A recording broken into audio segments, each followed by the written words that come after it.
Hello, everybody, and welcome back to the Ediscovery channel. This is Tom O'Connor, broadcasting live from fabulous downtown New Orleans, where it's actually, the temperature has dropped after a 2-week heat wave. And I am more than happy to be talking today with Drew Ashby from the Cooper firm. Drew, welcome. This is your first time. What do they say? First time caller, long time viewer. First time caller, long time listener. Thank you for asking me to be on. Yeah. So Drew and I know each other from, you were in the 2017 class, I want to say, at the 16, yeah. At the Georgetown Ediscovery Training Academy. And Drew is with the Cooper firm in Marietta, Georgia. Yes. Shameless plug for my cup of coffee. Outstanding. Brand compliant. Thank you. There you go. And at the end of that 2017 class, I remember that you and I discovered that we shared an affinity for cigars, and ended up down at, we just looked it up, the Curtis Draper Tobacco Shop, which is in the shadow of the Treasury Building, just about a half a block from the White House.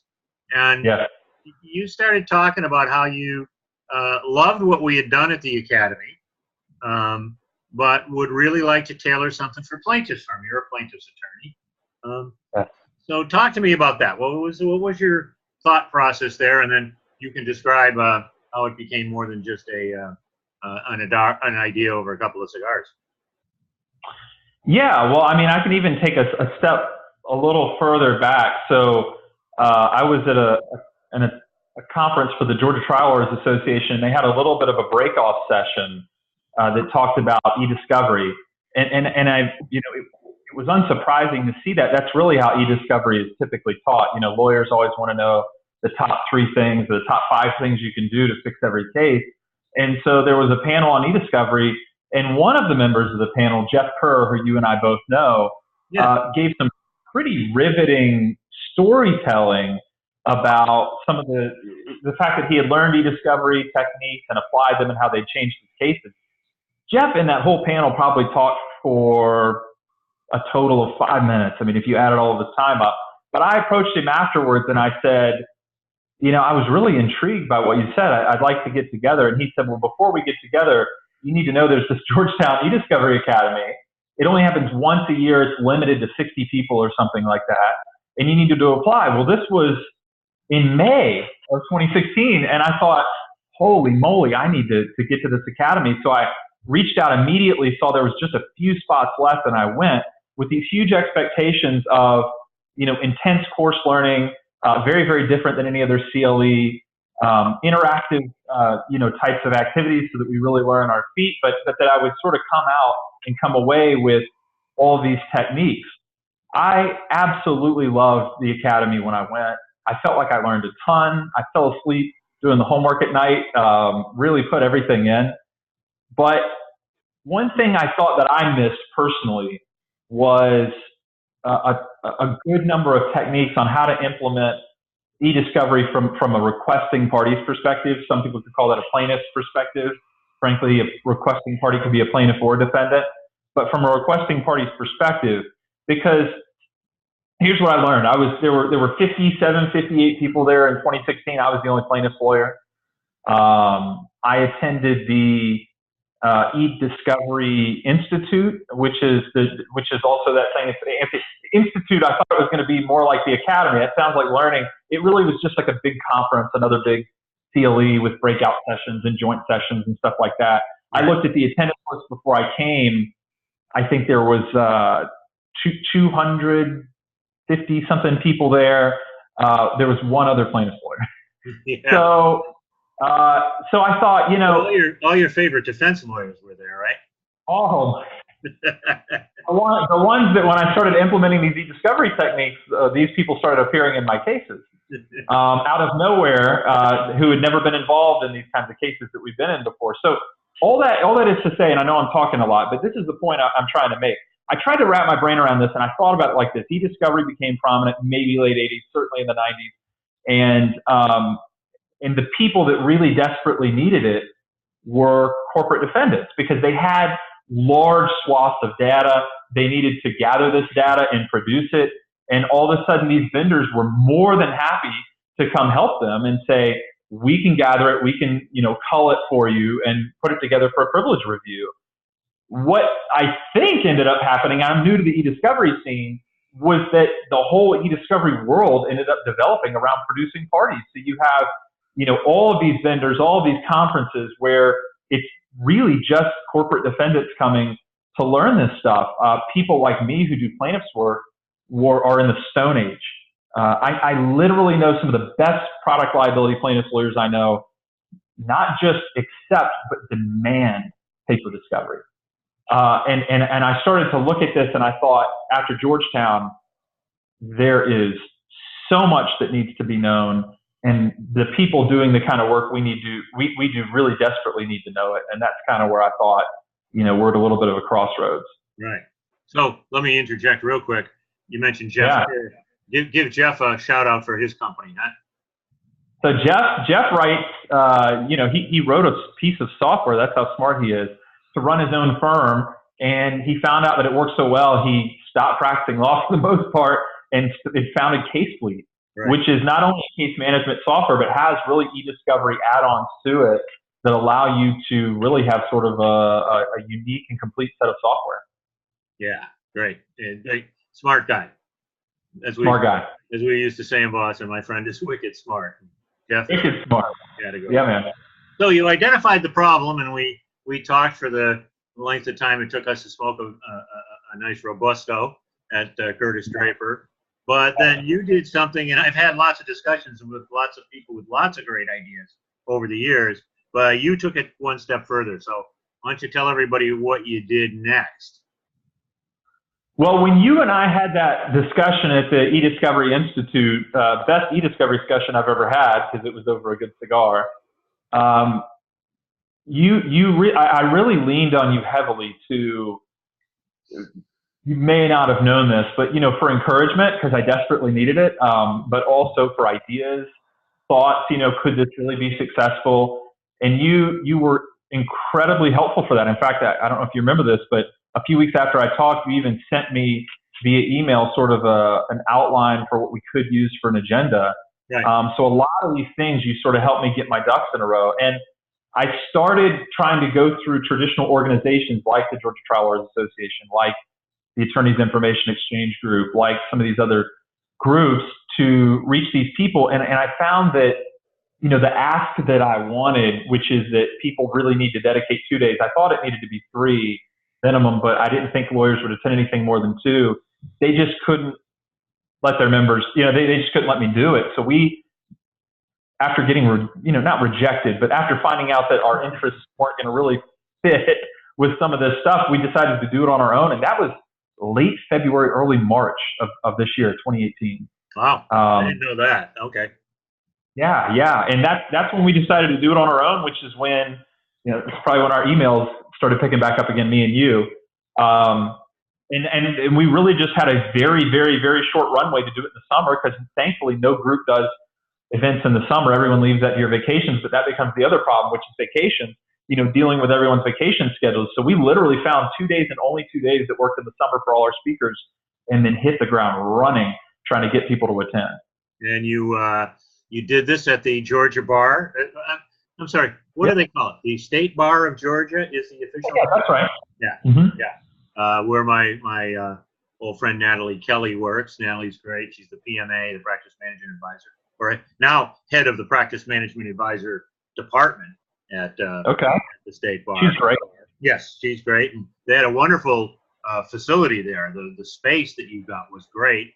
You brought in Craig Ball, Ariana Totler. Really, after that, you didn't have to have really anybody, because between those two, there was more than enough information for everybody to absorb. Ariana's fabulous, really well organized.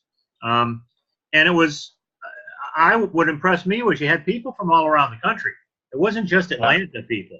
You had people showing up from Seattle, from Massachusetts, I recall, people from Texas, Chicago. Yep. There's some Chicago people there.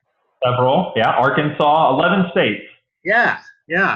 And so just, if you would, just talk a little bit about the format and the agenda, just to, again, I want to emphasize that this was designed for plaintiffs folks and some of the struggles that they see. I think the one thing that hit me was, I made a comment about it, that it was the name of a book by Walter Mosley.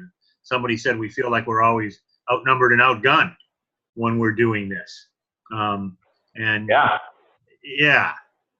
so that was kind of the approach, huh? How to be the equalizer. You were the equalizer, to cite another movie. Well, I mean, effectively practicing e-discovery can be a force multiplier kind of situation, which for small firms, I think is more critical than anything. But it's really, learning these techniques are really just about getting to the truth in an effective and efficient way, which hopefully at the end of the day saves everyone cost and time and lets everyone consider the actual evidence that's there.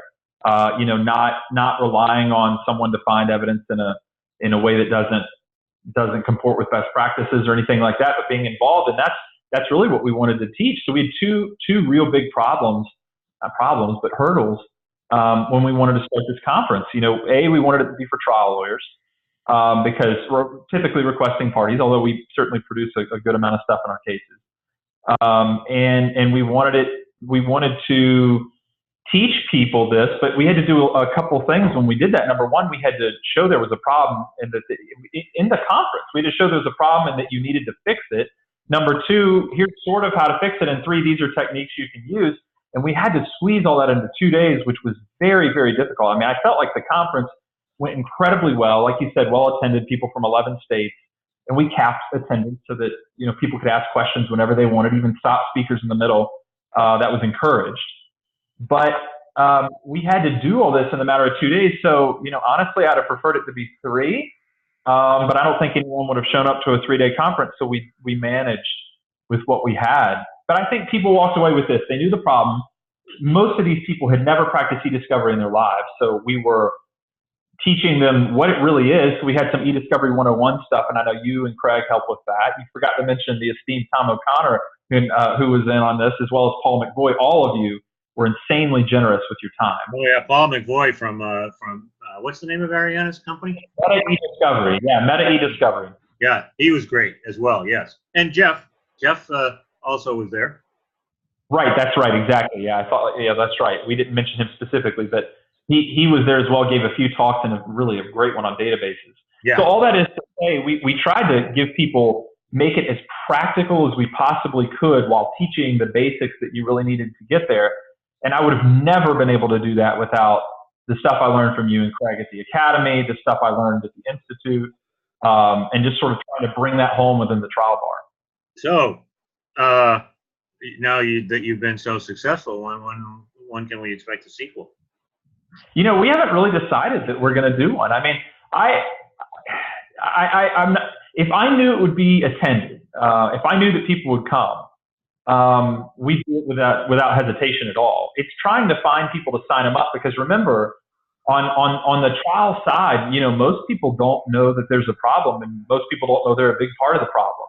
Yeah. And so we're having to do, to the extent that there's a market for these services, this kind of education, this kind of teaching, this kind of need for vendors and such, we're creating the market. Yeah. And so we're market makers and servers, and we're not trying to make $1 off of it. We're just trying to walk away without losing money.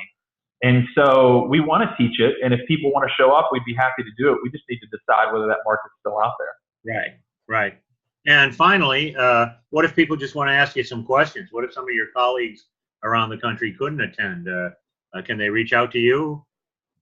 Absolutely. I have, since the conference, spent a lot of time on the phone with people, talking through some specific cases. I'll give you a great example. I won't name names, but literally the day after the conference, someone who attended was taking the deposition of a critical witness in a case where they were fighting about the course and scope of employment for a certain person. And he discovered during the deposition that there is a database, essentially, is what it really is, but a program, a piece of software that is an automatic scheduling software, where you say, for example, schedule Tom every Monday from 8 to 3 or something like that. And it just sort of auto-populates. And the only time that they're basically when you look at this database, it would tell when people are working and what they're supposed to be doing. And he said to me, I would have glossed over that normally, just sort of asked them a little bit about it and asked them what it said. But now what we're doing is we're getting someone involved at the forensic level to get inside this database and see what it says about when this person was supposed to be working and how they were supposed to be working at the time of this incident. And so literally one day after the conference, we had people using it. So yeah, I've been on the phone a ton, and people are more than welcome to reach out to thecooperfirm.com. All of my contact information is on there. I'm pretty liberal about giving out my cell phone if people want it. But I don't know that I have a lot of the answers, but we've tried to think through how to use these techniques in our cases. And, we hope that we're at least somewhere along the progression. I'm not a white belt anymore, but I'm not a black belt. Maybe I'm like a right. So once again, that's the Cooper Firm, right? Cooperfirm.com. Okay, please, we encourage people to reach out, and because the two things that impressed me were, one, as you said, you limited the attendance so that it was easy for people to ask questions and get discussions going, and there was plenty of that, and it spilled over into the breaks, and it wasn't just talking heads, which is a big point of mine, that it's important to get that sort of discussion going. Not everybody appreciates a fine cigar the way you do, but a cup of coffee, a donut, whatever. But the other thing was that it's not just that collegiality, but that sort of interaction and ability to talk about this is what's promoted in the rules, the cooperation proclamation from the Sedona Conference, and the most recent amendments with the notes to FRCP 1 really talk about cooperation, as you said, making this work in a much more transparent manner. So I thought you really did a great job of that. So thank you. That means a lot. It was a great event, and I would hope that we'll be able to try to get out there and do some more. It's tough, as you said, scheduling people's time, and now you know what it's like, right? Do I? You aren't kidding. Tons of work goes into it. The logistics are for a seemingly simple event are monumental. Yeah, so I have a great deal of respect for folks who do the ABA Tech Show or ILTA, any of those larger events, or even the folks at Georgetown who put on our week-long event.